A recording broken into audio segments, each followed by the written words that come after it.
சுவாமி சித்தானந்தரின் 109 ஜெயந்தி விழா சைவநெறி கழகத்தின் மதுரை கிளை 86வது ஆண்டு விழா சார்பாக குருஜியை ஜெயந்தி விழா நடைபெற்று கொண்டிருக்கிறது. எங்களால் ஆன்மீக கூட்டத்தில் கீழே உட்கார்ந்து பெரியவர்கள் சொல்வதை கேட்டு கொண்டிருக்கிறோம். ஏன்னா எங்கள் கேள்வி ஞானம் மட்டும்தான் உண்டு. இந்த திடீரென்று சிவபுராணத்தை பற்றி சில வார்த்தைகள் கூறும்படி சுவாமிஜி கேட்டுள்ளார். அதற்கு எனது நண்பர் மருத்துவர் மணிவண்ணன் மற்றும் சமத் அவர்கள் உதவி புரிகிறார்கள்.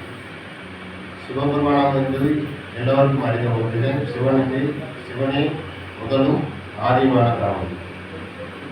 நமது சைவ சித்தாந்தத்தின்படி சிவன் பெருமானே முதன்மை காரணம். ஏன் என்று சிவபெருமானம் இந்த மனித வாழ்க்கை என்பது ஆண்டவன், மனித உயிர், அதை பிடித்து நிற்கக்கூடிய எல்லா விதமான மனங்கள், இந்த மூன்றுமே ஒரு லைஃப் சர்க்கிள் மாதிரி.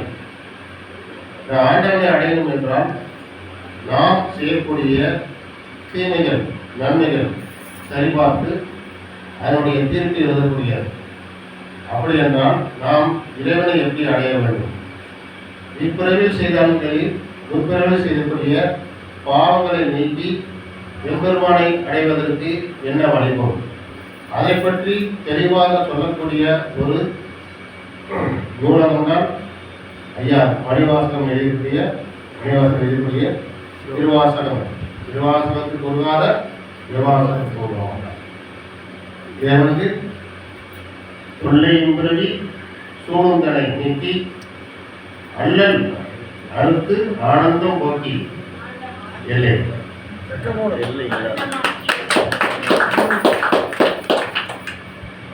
மருத்துவர் கழித்தர்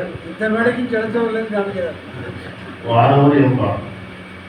இது ஒரு தேன் போன்ற திருவாசகம். திருச்சிற்றம்பலம். ஆண்டவனே நமக்கு என்றும். இம்முறையை மறுசுழற்சி உண்டா இல்லை ஆண்டவனின் திருவடிகளை அடையுமா என்பதற்காக விளக்கப்பட்டு நாம் தெளிவாக படிக்க வேண்டும். எல்லோரும் படிக்கலாம், குழந்தைகளும் படிக்கலாம், எந்த வயதிலும் படிக்கலாம்.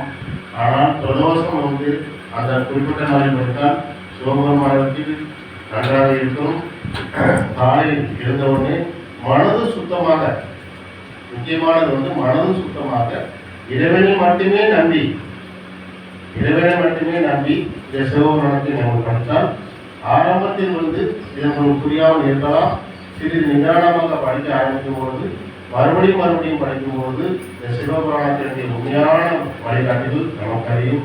அனைவரும் சிவபுராணத்தை படித்து பெரியவர்கள் கூறக்கூடிய ஆசையோடு தமது வாழ்க்கையை ஆரம்பிக்குமாறு நன்றி. வணக்கம்.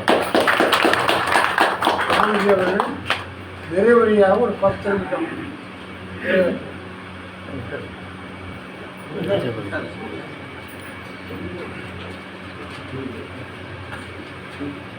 जी